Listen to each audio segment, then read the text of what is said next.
শুভশ্রীকে দেখতে এলাম, শুভশ্রীকে দেখেছি 12,000 টাকায়।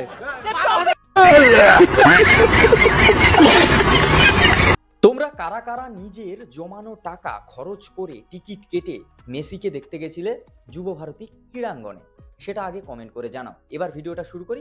ঘটনাটা হচ্ছে, ওয়ার্ল্ডের ফুটবলের রাজকুমার আমাদের বাংলায় পা রেখেছিল। ছবিটা কি দেখে গেল সেটাই বলবো এই ভিডিওয়। এবার এখানে শাহরুখ খান এসেছিল, সেও কিন্তু মেসির সঙ্গে দেখা করতে এসেছিল। সে ভাই সুপারস্টার, সে দেখা করবে এটা স্বাভাবিক। না না, আমাদের টলিউডেরও কিছুজন ছিল, কয়েক মুহূর্তের জন্য সোশ্যাল মিডিয়ায় ছবি তারা পোস্ট করেও দিয়েছে যে তারাও মিট করে নিয়েছে। কিন্তু আসলে যারা মিট করার জন্য রাতের পর রাত না ঘুমিয়ে, মাসের পর মাস নিজের জমানো পুঁজি দিয়ে টিকিট কেটে বাসে, ট্রেনে, প্লেনে চেপে যুব ভারতী পর্যন্ত পৌঁছেছে, আসলে তারা কি মেসিকে দেখতে পেয়েছে? তারা মেসিকে দেখতে পায়নি, তারা একটা দর্শন করতে পারেনি। তারা ফেটে পড়েছে, তাদের মানে সেই ইমোশন বাইরে বেরিয়ে চলে এসছে। তারা সেখানে মানে হল্লা মাচিয়ে দিয়েছে, স্টেডিয়াম ভাঙচুর হয়েছে, চেয়ার টেবিল সব এদিক ওদিক হয়ে গেছে। মাঠের মাঝখানে জলের বোতল পড়ছে। যেখানে 1.5 ঘন্টা থাকার কথা ছিল মেসির, সেখানে ওই আধা ঘন্টাও পর্যন্ত থাকেনি, মেসি চলে গেছে।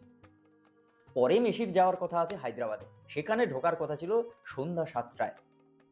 কিন্তু এখানে অনুষ্ঠানে যোগ দিয়েই তাকে বেরিয়ে যেতে হয়েছে। না না, এতে যারা এত রাত না ঘুমিয়ে টিকিট কেটে এসছে তাদের দোষ নেই। এখানে দোষ কাদের সেটা একমাত্র তো তারাই বলতে পারবে যারা সেখানে উপস্থিত ছিল। আমি বাড়িতে থেকে কি দোষ বলবো বলুন? কিন্তু আমার কোশ্চেন একটা এত বড় স্টার ওয়ার্ল্ডের, সে হচ্ছে মাঠে এন্ট্রি নিচ্ছে, তার সঙ্গে আরো 100 লোক এন্ট্রি নিচ্ছে, তাকে ঘিরে রয়েছে, তাকে নিয়ে সেলফি তুলছে, তাকে নিয়ে সবাই ব্যস্ত রয়েছে। যারা তাকে দেখার জন্য টিকিট কেটেছে তারা দেখতে পাচ্ছে না। কেন তারা ক্ষিপ্ত হবে না? তার থেকেও বড় ব্যাপার, চারিদিকে পলিটিশিয়ানরা তাকে ঘিরে রয়েছে, বড় বড় সেলিব্রিটি, খুচরো খুচরো সেলিব্রিটি, তারাও ঘিরে রয়েছে। কিন্তু যারা টিকিট কেটে এসছে তারা দেখতে পাচ্ছে না। এবার তারা কেন তাদের অ্যাগ্রেসিভনেসটাকে বাইরে ছুঁড়ে ফেলে দেবে না? তারা কেন এই ঘটনাটা ঘটিয়ে ফেলবে না? প্রশ্ন করতে গেলে অনেক প্রশ্ন করা যায়। এতক্ষণে ডিবেট চালু হয়ে গেছে নিউজ মিডিয়ায়, ডিবেটের পর ডিবেট চলতে থাকবে পরবর্তী ট্রেন্ডিং নিউজ না আসা পর্যন্ত। সবাই সবকিছু নিয়ে কথা বলবে। যাদের টাকা গেছে তাদের টাকা গেছে, তাদের টাকা ফেরত আসবেও না। হ্যাঁ, যতই বলুক টাকা ফেরত দেবে, এবার যদি টাকা ফেরত আসে না, সিরিয়াস টাকা ফেরত আসবে? আমি তো চাই অ্যাটলিস্ট যাদের কাছ থেকে এত টাকা নেওয়া হয়েছে, যে স্ক্যামটা তাদের সঙ্গে হয়েছে, তাদের টাকা ফেরত দেওয়া উচিত। বস, বাকি থাকলো ম্যানেজমেন্ট আর প্রশাসন। শুধুই ম্যানেজমেন্টকে দোষ দিলে হবে না, অনেক দিন আগে থেকে মেসি আসার কথা আছে, প্রশাসন জানতো না।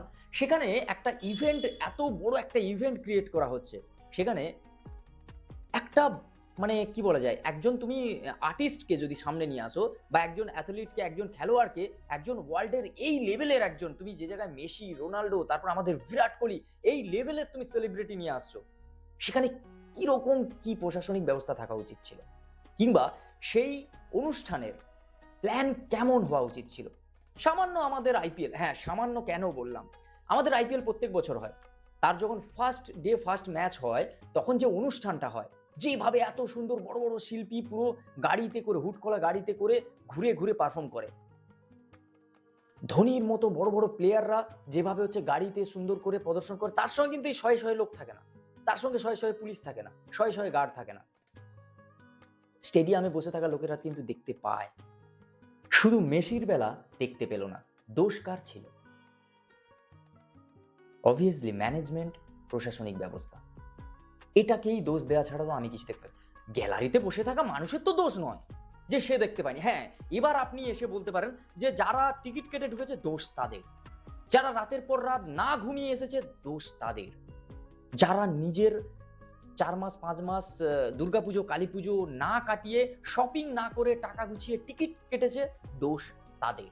হ্যাঁ, আপনারা বলতেই পারেন, কোনো চাপ নেই, দোষ মেসি, সে এসেছে বাংলা, এটা আপনি বলতেই পারেন। সিরিয়াস, মানুষের আবেগের সঙ্গে, ইমোশনের সঙ্গে খেলা মানে কিভাবে খেলতে হয় এই বাংলার মানুষকে দেখে শিখুন। এই বাংলায় প্রত্যেক পদক্ষেপে মানুষের ইমোশন, মানুষের আবেগ নিয়ে খেলা হয়। সেটা ধর্মের ভিত্তিতে হোক, সেটা কিছুদিন আগে গীতা পাঠ নিয়ে হোক, তারপর কোরআন পাঠ নিয়ে হচ্ছে হুমকি দেয়া নিয়ে হোক, বা বাবরি মসজিদ নিয়ে হোক। মানুষের আবেগ, মানুষের ইমোশন নিয়ে বারবার খেলা হয়, আর এই পাবলিক সেই খেলায় অংশ নেয়। কিচ্ছু করার নেই, সাধারণ মানুষ। অদ্ভুত, সত্যি অদ্ভুত। বাংলার যে ছবিটা বাইরের কাছে আজকের দাঁড়ালো, সত্যি কিচ্ছু বলার নেই। অদ্ভুত।